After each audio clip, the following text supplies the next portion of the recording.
What's up, guys? Today we're going to check out Transformers 1 on 4K UHD. I'm not here to talk about how good or bad the movie is. I'm just going to share some thoughts on the audio and video quality. Now let's go over a few tech specs. The movie is animated. It's got a 4K DI. It's rated PG. Runtime is 104 minutes. Aspect ratio is 239:1, and the audio is in Dolby Atmos. Before we take a look and see how active this mix is, if you don't know what the Atmos viewer is, you can find a link down below in this video's description that tells you all about it, what it does, and where to get it. You can also find a list of all the gear that I use for these 4K reviews down there as well. Now, I recall this having some decent sound when I heard it at the Dolby Cinema, which led me to believe that this was gonna have a standout Atmos mix. But it is the total opposite. Keep in mind, if a movie is advertised as having a Dolby Atmos mix and they leave the Atmos out of the Dolby, it's kind of false advertising.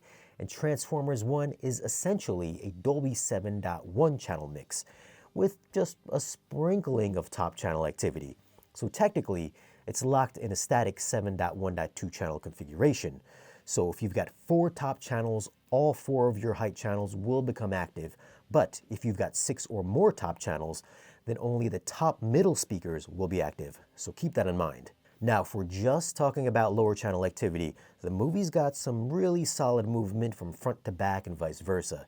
It's got a ton of action where Transformers are either flying through the air in big chase scenes or racing competitions, and the audio always tracked well with what was happening on screen. However, there's just so many times where something would drop out of the air or from the sky, or planes would pass by overhead where you'd get absolutely nothing happening in those overhead speakers. That being said, it does have some brief moments where effects will fill in the top speakers, so it's not totally devoid of Atmos effects. There's a Morpheus voiceover that comes in around 3 minutes or so that puts his voice in the top channels, which is supposed to make it sound like it's coming from all around you. There's another part around 11 minutes 20 seconds in where the mine starts to cave in, which you get maybe 2 or 3 seconds of debris falling from up above.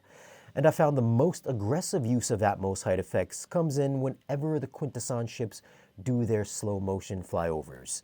I think this happens twice in the movie at 38 and 47 minutes in, and these last for a few seconds each. There's a couple other times where the top channels get some action, but if I wasn't looking at the Atmos viewer, then I wouldn't have even noticed.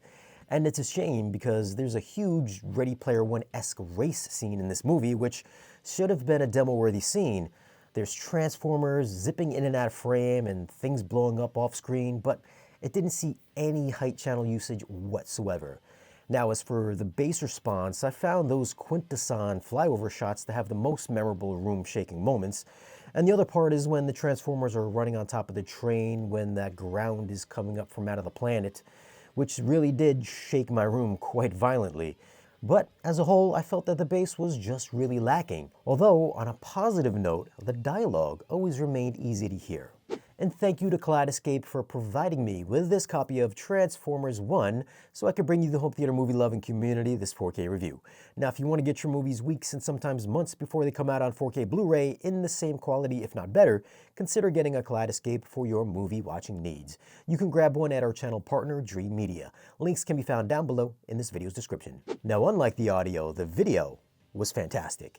It's got a very slight softness to the image, so it doesn't quite have that 4K razor-sharp digital crispiness that you might expect from a CG animated movie. I think it has a more cinematic feel rather than looking like a Saturday morning cartoon, which, if I'm honest, I thought the trailers made this movie come across like it would play more like a kiddie cartoon, but like I said, it is very cinematic looking. The detail is in abundance here. Each robot has nicks and scratches and just a ton of battle damage on their bodies that translated great on screen and was rendered perfectly. I'm also glad that the whole movie took place on Cybertron, so all the various backdrops, backgrounds, whether it's in a cave or in the city, look nearly as good as what was in the beginning of that Bumblebee movie.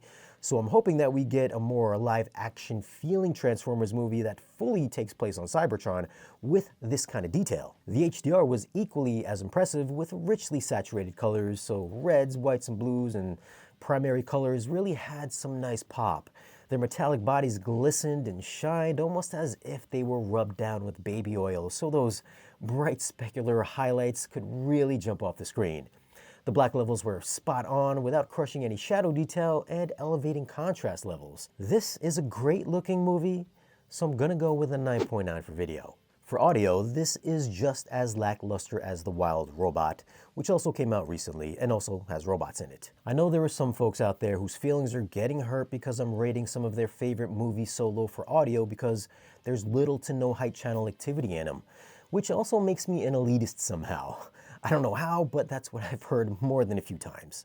But like I said earlier, if the movie has an Atmos mix, those of us with Atmos setups expect to get that immersive surround sound from all our available speakers. If it's only using 5 speakers or 7 channels and not the Atmos height channels, it's automatically going to start at a 5. There's a few moments in this with some decent top channel usage, and the lower channel movement sounded great. The bass could have hit harder, but as Atmos mixes goes, I'm gonna have to go with a 6 for audio. Now this video was based on the Kaleidoscape version, which comes in at 65.2 gigs for the Dolby Vision version and 61.2 gigs for the HDR10 version, which is the one that I saw. This is available now on the Kaleidoscape, or if you're waiting on the 4K disc, that is coming out on December 17th. So what are your thoughts on Transformers 1? Have you seen it, and do you think it's as good as the Transformers movie from 1986? Leave a comment down below and let me know. Now, if you do want to pick up this movie, I will leave some links for it down below in this video's description. As always, guys, thanks for watching. If you want, you can follow us on social media, and if you want to support the channel and get exclusive content or great discounts on audio and video gear, then stop by our Patreon page. Be sure to like this video if you found it useful and subscribe if you haven't already. And I'll see you again in the next video.